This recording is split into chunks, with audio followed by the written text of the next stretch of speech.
দাজ্জাল কি আসলে? সে তো একটা ব্যক্তি হবে, কিন্তু দেখেন ওর সিস্টেম কিন্তু অলরেডি ডেভেলপ করে ফেলছে। সে কি প্রত্যেকটা জায়গায় পায়ে হেঁটে হেঁটে গিয়ে শাসন করবে? আপনাদের তাই মনে হয়?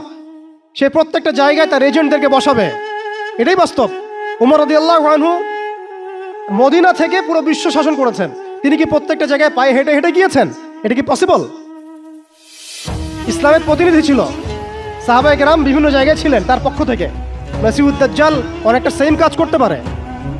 দেখুন, খেয়াল করে সে তার অনুসারীদেরকে সব জায়গায় বসিয়ে দিয়েছে, সবাই তার ভাষায় কথা বলছে। বিবিসি, CNN তারা যে ভাষাগুলো চয়ন করে সেই ভাষায় আমাদের রিপোর্ট করা হয়। ওরা যে মিডিয়াগুলো, FBI, ওরা যে রিপোর্টগুলো প্রদান করে, ওই রিপোর্টের আলোকে আমাদের এখানে প্রশাসনিক বাহিনী কাজ করে। তারা যেভাবে ফাংশন করে সেইভাবে কাজ করা হয়। পুরো বিশ্বটা যেন একটা সিস্টেমের মধ্যে নিয়ে আসা হয়েছে। এটাই হচ্ছে একটা দাজ্জালীয় ওয়ার্ল্ড অর্ডার।